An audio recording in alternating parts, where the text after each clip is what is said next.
दोस्तों, हावड़ा स्टेशन से एक स्पेशल ट्रेन दिल्ली के लिए रवाना होने वाली थी। प्लेटफॉर्म पर हजारों लोग बैठे थे और उन्हीं के बीच में एक लड़की बैठी हुई थी। तभी उस लड़की के ऊपर उसके 8 साल पुराने जो होते हैं तलाकशुदा पति की नजर पड़ती है और वो उसके करीब आ जाता है और देखने की कोशिश कर रहा होता है कि अब इसका जीवन साथी कौन है और ये किसके साथ रह रही है और कहाँ जा रही है। दोस्तों, ट्रेन आ जाती है और वो लड़की स्लीपर कोच में घुसने लग जाती है। 8 साल पुराने तलाकशुदा पति की जब नजर पड़ती है तो करीब आता है और देखने की कोशिश करता है कि अब इसका जीवन साथी कौन है, ये किसके साथ रह रही है, कहां जा रही है। दोस्तों, ट्रेन आ जाती है, लड़की स्लीपर कोच में घुसने लग जाती है और उसका पति का जो टिकट होता है उसी ट्रेन में एसी डिब्बे में रहता है, लेकिन वो भी अपनी तलाकशुदा पत्नी के पीछे पीछे स्लीपर कोच में घुसने लग जाता है।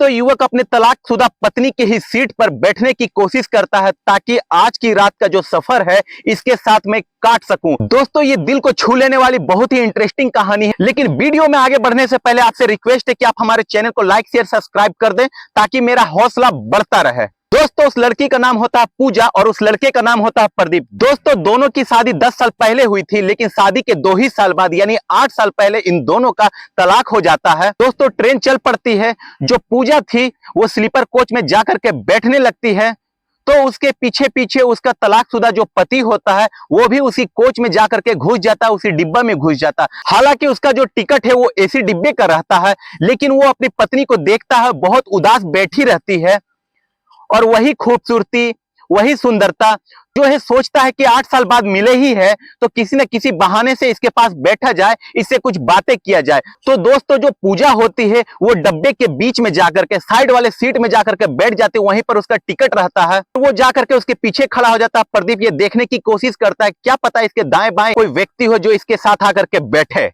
लेकिन जो भी आता है उस सीट पर बैठने की कोशिश करता है क्योंकि वो अकेली बैठी होती है, क्योंकि वो पूरा सीट खाली होता है। वो उसको तुरंत मना कर देती थी, कहती थी कि ये मेरी सीट है, यहाँ पर बैठने की किसी की कोई जरूरत नहीं है। 1-2 लोग बोले कि अभी 1-2 घंटे में उतर जाएंगे, अगले स्टेशन पर उतर जाएंगे, लेकिन उसने साफ मना कर दिया कि मेरी तबीयत खराब है और मैं यहाँ पर बैठने नहीं दूंगी, मैं आराम करने जा रही हूँ। दोस्तों, प्रदीप पीछे से सब देख रहा होता है। पूजा जो होती है खिड़की के बाहर झांक रही होती है, जब भी कोई आता था उसको वो मना कर देती थी।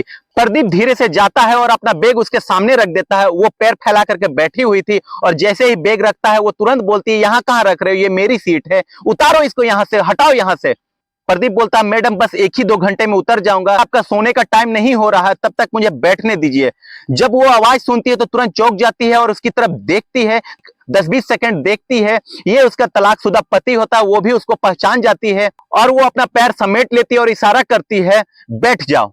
अब दोस्तों, दोनों के ही मन में तमाम सारे सवाल उमड़ रहे होते हैं। प्रदीप जो होता है शुरुआत करता है और बोलता है कि दिल्ली अपना इलाज कराने जा रही हो क्या? पूजा बोलती है, मुझे क्या हुआ, मैं क्यों जाऊंगी इलाज कराने के लिए? तो प्रदीप बोलता है कि अभी तुमने कुछ लोगों को कहा कि सीट पर मत बैठो, मेरी तबीयत खराब है, मुझे आराम करना है और उधर तुम काफी उदास दिख रही हो, क्या बात है? तो पूजा बोलती है कि मेरी तबीयत खराब नहीं है, तो मेरी उदासी का कारण आप जान करके भी करोगे क्या? अब बैठ गए हो तो बैठे ही रहो, ऐसे कोई परेशानी नहीं है मुझे। तो प्रदीप कहता है कि दिल्ली कब से रह रही हो? पूजा कहती है कि पहली बार जा रही हूं। अब वो उसको एकटक निहारने लगता है। पूजा खिड़की के बाहर देखते देखते कभी एक नजर इस पर भी मार देती थी। दोस्तों, सर्दियों का महीना था, ट्रेन चलने लगती है और ठंडी ठंडी हवा जो होती है वो घुस रही होती है। सारे लोग जो पैसेंजर होते हैं कुछ ना कुछ ओढ़ने के लिए लाए हुए थे और अपना अपना निकाल करके ओढ़ने लगते हैं। पूजा भी अपने बैग से ऊनी कंबल निकालती है और ओढ़ लेती है। उधर प्रदीप जो होता है उसका कुछ लाने का मतलब ही नहीं था, क्योंकि एसी में सब कुछ मिलता है, कंबल चादर वगैरह कुछ घर से लाया नहीं होता है। तो जब ज्यादा ठंड लगने लगती है तो पूजा उससे कहती है कि आप कुछ ओढ़ने के लिए लाए नहीं हो क्या? तो प्रदीप बोलता है कि मुझे ध्यान ही नहीं रहा, मैं कुछ लाया ही नहीं। तो पूजा बोलती है कि आपको लाना चाहिए था, आपको ठंड लग सकती है। तो दोस्तों, अगला स्टॉपेज जब आता है तो साइड के सीट का जो दूसरा पैसेंजर होता है वो ट्रेन में चढ़ता है और फिर वो उस सीट में आकर के बैठता है। उसके बैठते ही पूजा उससे बोलती है कि आप ये क्या कर रहे हो, ये कहां पर बैठ रहे हो, इस पर सामान क्यों रख रहे हो? जी, सीट आखिरकार हमारी है। वो व्यक्ति बोलता है कि क्या बात कर रही है, ये आधा सीट तो मेरा है इसमें। वो कहती है कि नहीं, ये पूरी सीट मेरी है इसमें। दोस्तों, वो अपना टिकट निकालती है और प्रदीप को देती है। प्रदीप समझाता है कि ऐसा है, आधी सीट तुम्हारी है और आधी सीट उनकी है। जब सोना होगा तो ये पूरी सीट तुम्हारी हो जाएगी और ऊपर वाली जो सीट होगी इनकी हो जाएगी। अक्सर इस बात पर लोग लड़ लेते हैं, उनको पता नहीं रहता। जैसे ही अगला पैसेंजर आता है उसको कहते हैं कि तुम ऊपर चले जाओ और यहाँ पर बैठने का अधिकार है, तो इनकी आधी सीट इनकी है। दोस्तों इसके बाद पूजा समझ जाती है और चुप हो जाती है। तब तक वो आदमी खड़ा ही रहता है जो दूसरा पैसेंजर होता है। उसके बाद जाकर के वो बीच में बैठने की कोशिश करने लगता है, तो उसको पूजा तुरंत कहती है कि यहाँ कहाँ बैठ रहे हो, जाओ अपनी सीट पर जाकर के बैठो जहां तुम्हारी सीट है। दोस्तों बैठते बैठते वो उठ जाता है। आखिरकार वो व्यक्ति प्रदीप से कहता है कि भाई साहब आप इधर आ जाइए तो मैं अपनी सीट पर जाकर के बैठ जाऊं। दोस्तों दूसरी खिड़की वाली सीट पर वो बैठ जाता है और उसके बाद फिर जो ट्रेन होती है वो चल पड़ती है। जब ट्रेन चल पड़ती है तो काफी ठंड का वक्त हो रहा होता है और जो नया पैसेंजर होता है वो अपना कंबल निकाल करके ओढ़ लेता है। पूजा अपना कम्बल जो है उसको ओढ़ाते हुए उसके पैर पर डालते हुए बोलती है कि ओढ़ लो नहीं तो तुम्हारी तबीयत खराब हो जाएगी ठंडी से। तो प्रदीप बोलता है कि नहीं मुझे ठंड नहीं लगती, दरअसल मेरी ठंड के दिनों में किसी से रजाई को लेकर के झगड़ा हो गया था। दोस्तों एक बार जो होता है इन दोनों पति पत्नी में जब इनका तलाक नहीं होता है तो सर्दियों के दिनों में कंबल की खींचातानी को लेकर के अक्सर लड़ाई हो जाती थी और पूजा जो है गुस्सा के मारे ला करके उस पर पानी ही डाल देती है। रात भर दोनों फिर कुछ और ही ओढ़ करके गुजारा करते हैं। दोस्तों प्रदीप का इशारा उसी की ओर था। अब जो पूजा होती है वो भी हंस करके मुस्कुरा देती है और प्रदीप भी मुस्कुरा देता है। हंस करके पूजा बोलती है कि जरूर इसमें आपकी गलती रही होगी। तो वो व्यक्ति कहता है कि अगले ने पानी डाल दिया उस पर, तो बताओ मेरी गलती कहां से है इस पर। दोस्तों दोनों हंसने लगते हैं इस पर। दोस्तों धीरे धीरे करके खाने का वक्त हो जाता है। पूजा बोलती है कि आप खाना खा लीजिए। तो वो व्यक्ति बोलता है कि मैं तो कुछ लाया नहीं हूं, आएगा कोई तो मैं उसी से लेकर के खा लूंगा, तुम खा लो अगर लाई हो तो दोस्तों पूजा कहती है कि हाँ मेरा तो खाने का टाइम हो रहा है, आपका तो कुछ और ही टाइम रहा होगा, आपने तो अपने बैग में रखा ही होगा, अभी तो आपका शुरू ही हो जाएगा। तो प्रदीप बोलता है कि अरे यार ऐसी बात नहीं है, दरअसल जैसी तुम समझ रही हो ऐसी कोई बात नहीं है, मैंने तो पीना वीना कब का छोड़ दिया है। तो पूजा हैरान हो जाती है और बोलती है कब से। वो व्यक्ति बोलता है 4 साल हो गए, मैं नहीं पीता ना ही कभी पीऊंगा। तो पूजा कहती है कि आप बिल्कुल झूठ बोल रहे हो, मुझे यकीन ही नहीं हो रहा। तो वो व्यक्ति कहता है वाकई मैं तुम्हारी कसम खा रहा हूं, मैं नहीं पीता हूं। तो पूजा बोलती है कि मैं कौन होती हूँ मेरी कसम आप खा रहे हो। तो बोलता है किसी की भी कसम दिलवा लो, मां कसम मैं नहीं पीता हूं। जिसके लिए आप सब कुछ अपना जिंदगी में छोड़ दिए, घर परिवार सुंदर सी पत्नी, अब जाकर के कहीं आप सुधरे हो और बोलते हो कि मैंने शराब पीना छोड़ दिया। काश आप पहले छोड़ दिए होते। खैर जो कुछ भी है अब आप सुधर जाओ, मैं तो भगवान से यही दुआ करूंगी। सुनकर के मुझे बहुत खुशी होती है कि आपने शराब छोड़ रखा। सच बताओ मैं दिल से कह रही हूँ, मुझे बहुत सुकून मिला ये आपकी बात सुनकर के मुझे बहुत ज्यादा खुशी हुई कि आपने शराब छोड़ रखा है। मैं एक बात सच कहूं तो मुझे दिल से बहुत ज्यादा सुकून हो रही है ये बात सुनकर के कि आपने शराब छोड़ दिया है। दोस्तों पूजा और प्रदीप के बीच में तलाक का जो सबसे मुख्य कारण होता है वो यही होता है कि वो जो व्यक्ति होता है वो शराब का बहुत बड़ा आदी होता है। अपनी माँ बाप की नहीं सुनता था, शराब पिए मस्त रहता था और पूजा से भी मारपीट करता था और उसके इन्हीं आदतों से वो 2 साल में ही तंग आ गई थी।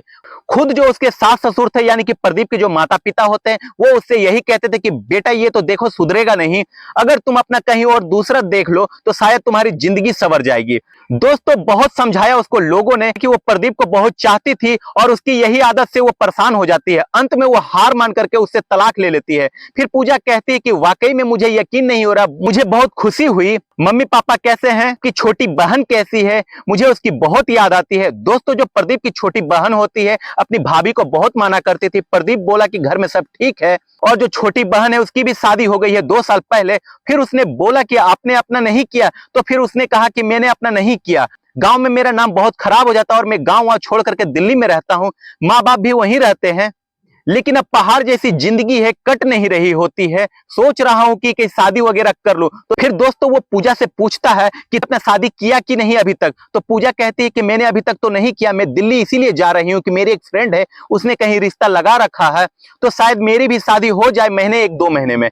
तो ये बात सुनता है वो व्यक्ति तो थोड़ा उदास हो जाता है और फिर वो बोलता है कि मैं किसी को परेशान नहीं करता, मैं पीता खाता नहीं, सुधर गया हूं, कमाने खाने लग गया हूं। और उसकी यही मनसा होती है कि शायद पूजा बोल दे कि चलो अच्छा इसी बात पर मैं अब आपके साथ रहने के लिए तैयार हूं।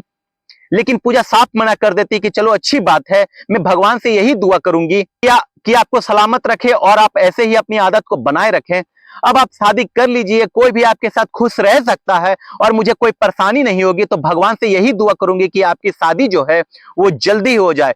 दोस्तों रात काफी हो जाती तो पूजा कहती है कि 2 रोटी लेकर के आई हूं, चलो खा लेते हैं। तो प्रदीप कहता है कि 2 रोटी में ना तो तुम्हारा पेट भरेगा ना तो मेरा पेट भरेगा, क्या फायदा। तो वो बोलती है पति पत्नी ही समझ करके मिल बांट करके ही खा लेते हैं, जो भी हमारे पास है हमारे बीच है, हमने बहुत ऐसा पहले एडजस्ट किया होता है। अब आप अच्छे भी हो गए हो तो चलो कम से कम आज मेरे हाथों की बनाई हुई एक रोटी आप खा लो। दोस्तों इतने ही देर में ट्रेन में बिरयानी बिरयानी बिरयानी बेचने वाले आ जाते हैं।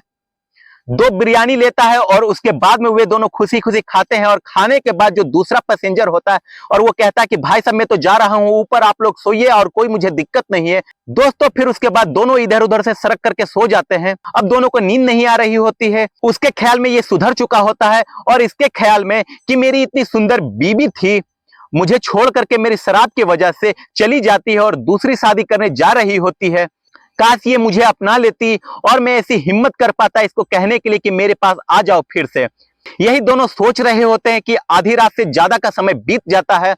तभी जो है पूजा उठती है और कहती है कि तुम्हें क्या सर्दी लग रही है क्या।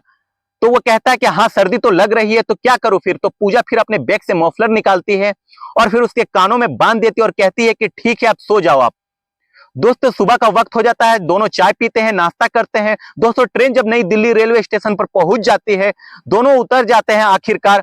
प्रदीप जो है उसको मफलर देने लगता है, तो उसको मफलर दे रखी थी और बोलता है कि तुमने बहुत अच्छा मफलर बनाया हुआ है, लगता है कि हाथों का बनाया हुआ है, ये तो जेंट्स मफलर है। तो पूजा कहती है कि हाँ मैंने उनके लिए बनाया है, इनसे मैं शादी करने जा रही हूँ, आप चाहो तो रख लो इसको, मैं दूसरा बना लूंगी। दोस्तों रख लेता है अपने बैग में। तो बोलता है कि चलो मैं छोड़ दूं तुम्हें जहां जाना हो। तो बोलती है कि नहीं मेरी एक फ्रेंड आ रही है, आप निकलो। दोस्तों इतने में पूजा का फ्रेंड आती है, उसका नाम सरिता होता है और बोलती है कि बता पूजा कोई तुझे दिक्कत तो नहीं हुई सफर में। तो पूजा बोलती है नहीं यार कोई दिक्कत नहीं हुई है मुझे सफर में, लेकिन मैं तुमसे क्या बताऊं, मेरा जो तलाकशुदा पति होता है वो भी भटकते भटकते मेरी ही सीट पर आकर के बैठ जाता है, टिकट तो उसके पास होता नहीं है। तुझे क्या बताऊं, अब तो वो सुधर गया है, पीता खाता तो बिल्कुल नहीं। उसे देख करके मुझे बहुत दया आ रही होती है, वो मुझसे कुछ कहना चाह रहा होता है लेकिन शायद कह नहीं पाया। और जब वो जाने लगा तो मैं सच बताऊं कि मेरी आंखों से आंसू आ गए उसको जाते हुए देख करके। तो सरिता बोलती है हाँ तो मरने दे उसको, ज्यादा दया दिखाने की जरूरत नहीं है। अब उसको समझ में आएगा ना कि तू कितनी ज्यादा सुंदर है। बताया नहीं उसको कि मैं शादी करने जा रही हूँ। तो उसने बोला कि हाँ मैंने तो बता दिया उसको कि मैं शादी करने जा रही हूँ। बड़ा उदास लग रहा होता है वो। हाँ अब रहम करने की जरूरत नहीं है, चल मैं तेरे लिए जो रिश्ता ढूंढी हूँ उसको देखना, फिर तू खुश हो जाएगी। इतना सुंदर लड़का है, इतना अच्छा लड़का है, कमाने खाने वाला बंदा होता है, कोई दिक्कत वाली बात नहीं होती, चल कल मेरे साथ चलना। तो दोस्तों सरिता जो होती है पूजा को लेकर के अपने रूम पर चली जाती है। इधर जो प्रदीप होता है अपने घर पर चला जाता है। उसकी गांधीनगर में जींस की फैक्ट्री होती है, 30-40 लोग उस पर काम करते थे। अगले दिन प्रदीप अपनी फैक्ट्री पर पहुंचता है और उसी फैक्ट्री में जो सरिता होती है वो काम करती थी। सरिता आकर के उससे बोलती है कि सर मैंने जो उस लड़की के बारे में आपको बताया था, उस लड़की के बारे में बात कर रखी थी, वो लड़की आ गई है और आपसे मिलना चाहती है, तो आपसे मिलवा दूं क्या। तो प्रदीप कहता है कि हाँ यार मिलवाओ उससे, तुम तो कहती थी कि तुम्हारी एक फ्रेंड है, बड़ी अच्छी है, बड़ी खूबसूरत है, जरा मैं भी देखूं यार, मुझे तो ऐसे भी शादी करनी है, अगर मुझे जमेगी तो मैं शादी कर लूंगा। दोस्तों सरिता आगे आगे आती है और पीछे से पूजा आती है। ऐसे ही कमरे में घुसती है ऑफिस में, प्रदीप उसको देख करके चौंक जाता है, अरे तुम, और वो कहती है कि आप। तो प्रदीप उसको देखते ही चौंक जाता है और सरिता से बोलता है कि सरिता यही है। तो सरिता बोलती है कि हाँ यही है। अब दोस्तों प्रदीप जो है वो पूजा से बोलता है कि बिल्कुल कुछ बोलना नहीं है तुम्हें। फिर वो सरिता से बोलता है अरे सरिता यार तुम्हारी फ्रेंड तो अच्छी है लेकिन ये तो शादीशुदा लग रही है, तुम तो कह रही थी कि लड़की कुंवारी है। तो उसने बोला हाँ सर बिल्कुल कुंवारी है, आपकी कसम आप पूछ सकते हो, मैं झूठ नहीं बोल रही हूँ, इसकी शादी नहीं हुई है। अरे यार सरिता तुम इतनी क्यों कसम खा रही हो, यही तो मेरी पहली पत्नी है जिससे कि हमारा तलाक हो चुका है। अब दोस्तों वो बिल्कुल शॉक्ड रह जाती है। उसने प्रदीप को बताया था कि लड़की बिल्कुल कुंवारी होती है, माँ बाप गरीब होते हैं, उम्र जो है लगभग 30 साल की हो गई है, उसकी शादी नहीं हो पाई है, लेकिन लड़की सही है। दोस्तों फिर प्रदीप बोलता है सरिता कहीं तुमने इनसे तो नहीं बताया कि मैं कुंवारा हूं। तो वो बोलती है कि नहीं सर मैं इतना भी झूठ नहीं बोलती हूँ। तो प्रदीप जो होता है पूजा से कहता है कि पूजा देखो ये सरिता जो है ये समझ लो हमारे लिए भगवान ही है, अगर ये हम लोग को मिलाई है तो अब यहाँ पर इतने सारे लोग होते हैं, तुम किसी से भी पूछ सकती हो। अब मैं पीता उता नहीं हूँ, आराम से कमाता हूँ और अपने माँ बाप की सेवा करता हूँ। तुम किसी से भी पता कर सकती हो, और भगवान ने मौका दिया है तो एक बार और तुम मुझे मौका दो, मेरे पास आ जाओ, तो मैं तुम्हारा एहसान जिंदगी भर मानूंगा। तुम चाहो तो किसी से भी मेरे बारे में पता कर सकती हो। दोस्तों उसके बाद पूजा की आंखों से आंसू आ जाते हैं और कहती है कि मुझे किसी से पूछने और पता करने की जरूरत नहीं है, और वो उसके पास आती है और उसके गले से लग जाती है। दोस्तों एक बार फिर से दोनों की जिंदगी बस जाती है। दोस्तों उसके बाद दोनों सरिता को लाख लाख धन्यवाद देते हैं कि तुम्हारी वजह से ही हमारी जो वैवाहिक जिंदगी है वो एक बार फिर से बंध जाती है। दोस्तों शाम को जब वो पूजा को मिला करके सरिता भी जाती है, प्रदीप अपने घर को जाता अपने माँ बाप के सामने, और जब उसको खड़ा करता है, देखो मम्मी पापा आपकी बहू वापस आ गई है फिर से। दोस्तों इतना खुश होते हैं वे लोग कि जिसका कोई हिसाब नहीं होता है। दोनों को लाख लाख आशीर्वाद देते हैं और फिर उसके बाद कहते हैं कि बेटा ये लक्ष्मी थी हमारे घर से जो चली गई थी, फिर हमारे घर में आ गई है। सरिता को बहुत बहुत धन्यवाद।